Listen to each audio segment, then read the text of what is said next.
Testlé et bienvenue dans cette nouvelle édition de votre journal Tibet This Week. Ce rendez-vous hebdomadaire vous présente l'actualité du Tibet, de Sa Sainteté le Dalai Lama et de l'administration centrale tibétaine. Voici les titres de l'actualité. Sa Sainteté le Dalai Lama a conféré une initiation d'Avalokiteshvara de 2 jours les 29 et 30 mai 2020. L'administration centrale tibétaine lance un site web pour informer sur son initiative de limiter la propagation du Covid-19. Le président de l'administration centrale tibétaine félicite Dr Tsai Ing-wen et a déclaré que Taïwan mérite son affiliation à part entière à l'OMS. Le député David Sweet demande au Canada de faire plus que d'espérer un simple dialogue. Les experts des Nations Unies demandent à l'application chinoise TikTok de se conformer aux normes internationales sur les droits de l'homme. Le secrétaire à l'information de l'administration centrale tibétaine déclare que le 23 mai devrait être le jour où la Chine regarde en arrière et voit ce qu'elle a promis aux Tibétains. Sa Sainteté le Dalai Lama a conféré une initiation d'Avalokiteshvara les 29 et 30 mai 2020 de 9h à 10h30 heure locale. Le public mondial pouvait écouter la diffusion en direct des enseignements en diverses langues sur les sites web officiels et les pages Facebook du bureau de Sa Sainteté le Dalai Lama.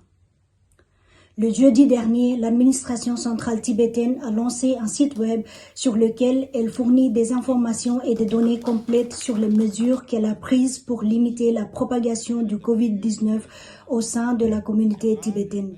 Le site web du comité de secours d'urgence concernant le Covid-19 est disponible en anglais et en tibétain.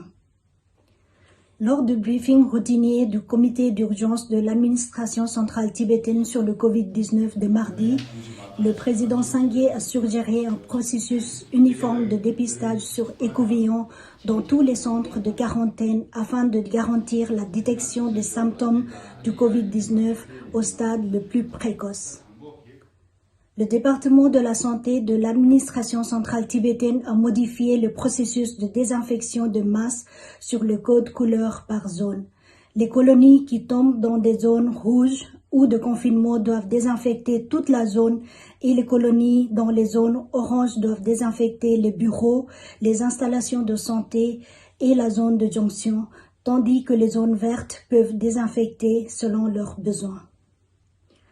Le département de l'intérieur de l'administration centrale tibétaine a déboursé 1 milliard de roupies aux 2000 demandeurs de toute l'Inde, du Népal et du Bhoutan pour les fonds de secours d'urgence.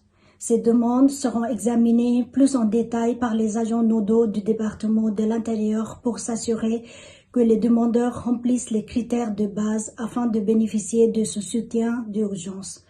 Le président Sanghé a chargé le département de l'intérieur d'allouer ses fonds de soutien d'urgence pour le Covid-19 aux Tibétains en détresse et ceux se trouvant actuellement bloqués en raison du confinement national dû à la pandémie du Covid-19.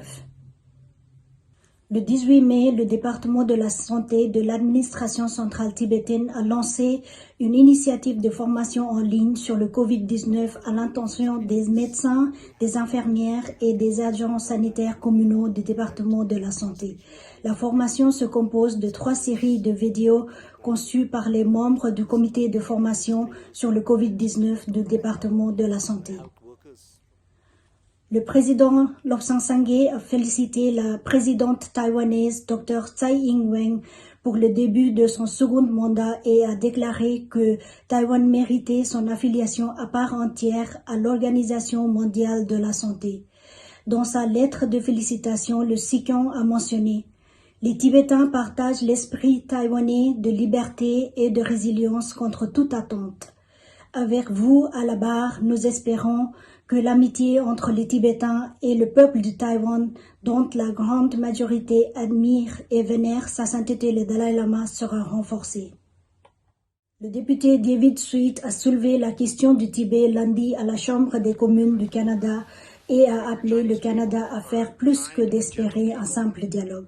Le député a abordé les effroyables violations des droits de l'homme en Chine par le Parti communiste chinois dirigé par Xi Jinping à la Chambre des communes lors d'une séance du comité spécial sur les relations Canada-Chine. Le secrétaire à l'information de l'administration centrale tibétaine, Tsewangyepo Arye, a déclaré que si les dirigeants chinois regardaient en arrière et voyaient ce qu'ils avaient promis et ce qu'ils ont livré, pourrait aider à trouver un terrain d'entente. Dans un courrier de 10 pages daté du 15 mai 2020 et adressé à M. Tan Yiming, fondateur et propriétaire de l'application chinoise de partage de vidéos TikTok, les experts des Nations Unies en matière des droits de l'homme ont demandé à TikTok d'adhérer aux normes internationales des droits de l'homme tout en entreprenant la tâche de modérer le contenu. La plateforme chinoise de partage de vidéos a interdit à une adolescente américaine de publier des vidéos critiquant le traitement réservé aux musulmans ouïghours par la Chine.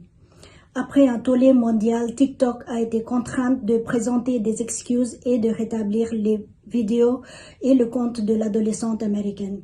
Un document interne de TikTok a été divulgué et a révélé comment TikTok a ordonné à ses modérateurs de censurer les vidéos faisant mention de la place Tiananmen, de la question tibétaine ou du groupe religieux interdit Falun Gong. Et c'est la fin de ce journal. Merci à vous de l'avoir suivi et à très bientôt.